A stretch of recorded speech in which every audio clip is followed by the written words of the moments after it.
سب سے پہلے تو اصلاح دو طرح ہے ہمارے، ایک جو پاکستانیوں کا رویہ ہے اور ایک اصلاح ہونی کیسی چاہیے۔ دو ہی طریقے ہیں، یا ٹھیک طریقہ یا غلط طریقہ۔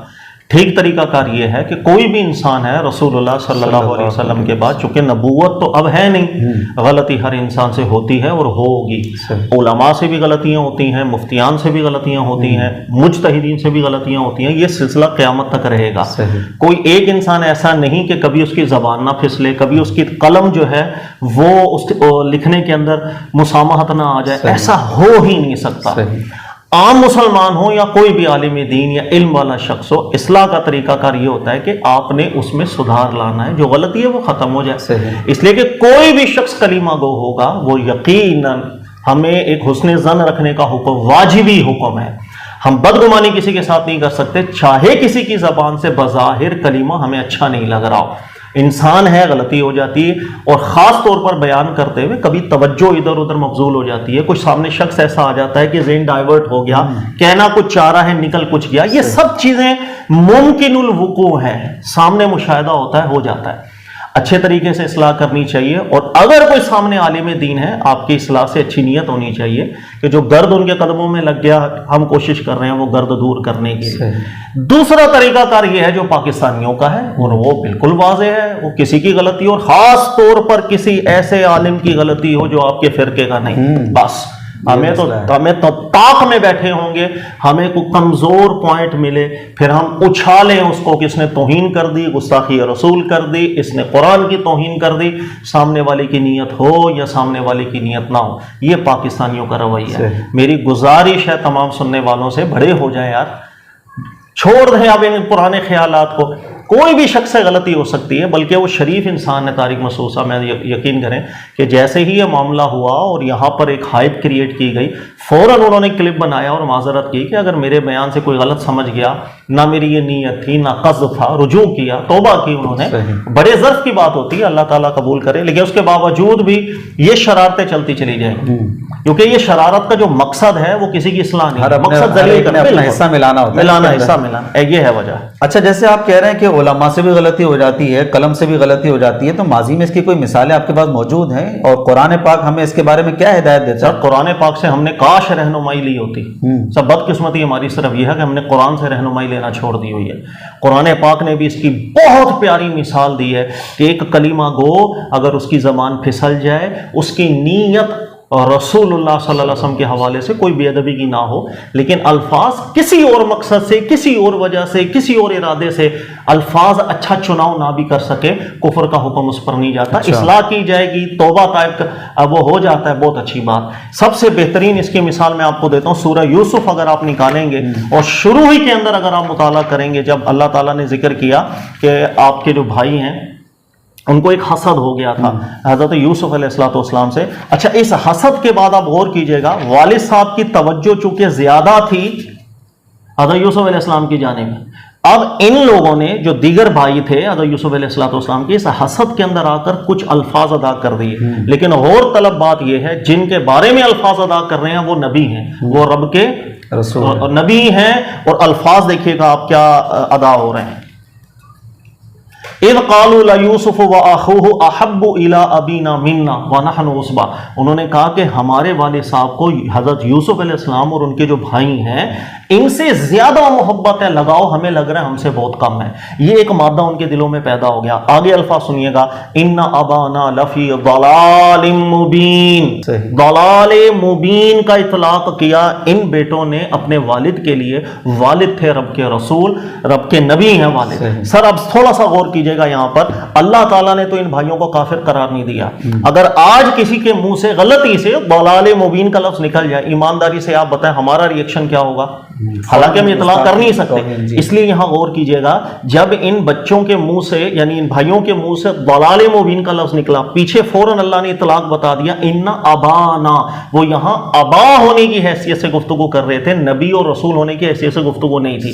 قرائن پیدا ہو گئے کہ یہاں ان کی نیت وہ تھی ہی نہیں، یہاں پر ایک گھریلو اور دنیاوی معاملے کو وہ ڈسکس کر رہے تھے کہ یار محبت کی کمی ہمیں لگ رہی ہے، وہاں زیادتی لگ رہی ہے۔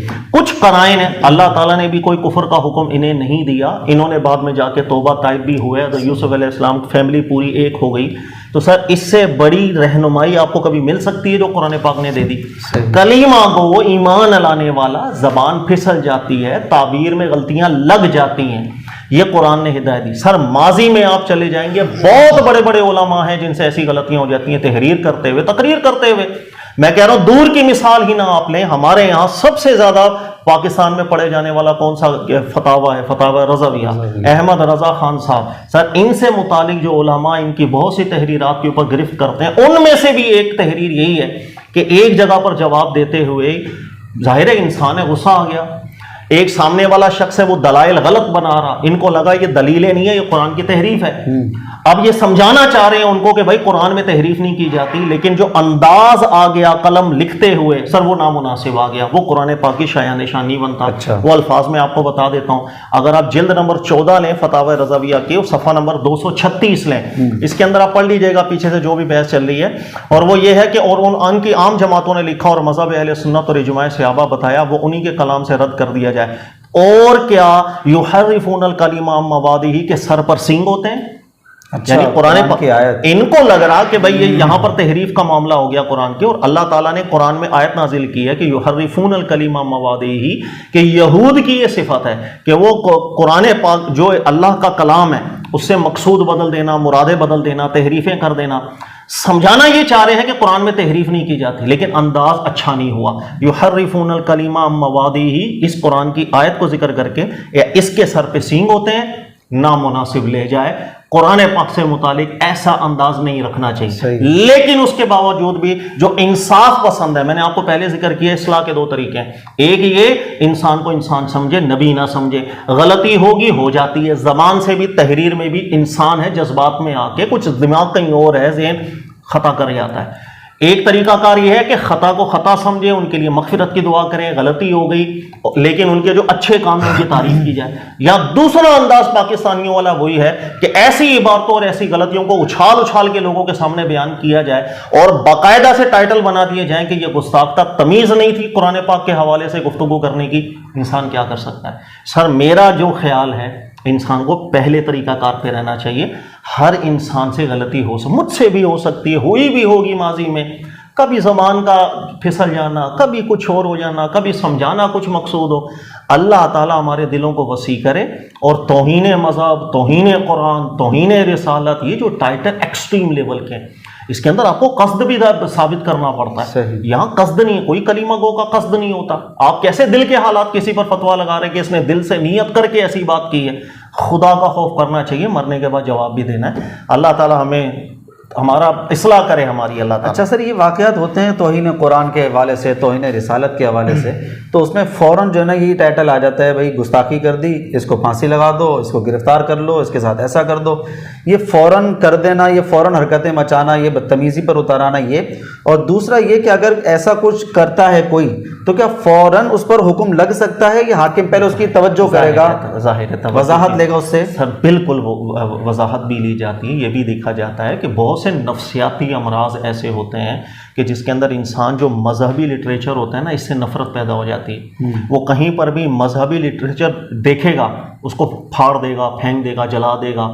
ایسے بہت سے نفسیاتی امراض بھی ہوتے ہیں. جس کو نفسیات جس نے اسٹڈی کی ہے یا ایسے ڈاکٹرز کے پاس جا کے دیکھیں کتنے کیسز آتے ہیں. صرف کراچی کے اندر ہزاروں کی تعداد میں روزانہ ایسے کیسز ڈاکٹرز کے پاس جاتے ہیں کہ لوگ ایسے امراض میں مبتلا ہو جاتے ہیں کہ وہ مذہبی لٹریچر، ان چیزوں سے ان کے اندر ایک نفرت کا مادہ پیدا ہو جاتا ہے. سر ایک بندہ نفسیاتی مریض ہے، اس کا دماغ ابھی نارمل نہیں ہے، اور وہ نہ جانے کس دنیا کے اندر جا کر کے کیا اس پہ شرعی احکامات ایسے لگتے ہی نہیں ہیں. یہی وجہ ہوئی کہ شیخ ابن تیمیہ صاحب سے اگر آپ دیکھیں گے پوچھا گیا کہ یار بہت سے لوگ ایسے گزرے جنہوں نے خدائی دعویٰ کر دیا. منصور حلاج نے بھی، انہوں نے کہا کفر ہی بولیں گے وہ، ہم کیا بول سکتے ہیں؟ خدائی دعویٰ کرنا اگر کفر نہیں ہے تو کیا کفر ہے؟ لیکن کسی شخص نے فوراً پوچھا کہ شیخ ابن تیمیہ صاحب کیا آپ یہ کہنا چاہتے ہیں کہ بروز قیامت اللہ کی بارگاہ میں جہنم کا مستحق ہوگا، ہمیشہ کے لیے جہنم میں جلے گا؟ شیخ ابن تیمیہ صاحب نے کہا اللہ کی بارگاہ کا حکم میں نہیں لگا رہا، اس لیے کہ ممکن ہے وہ ذہنی توازن اس کا ٹھیک نہ ہو کہ نفسیاتی امراض میں مبتلا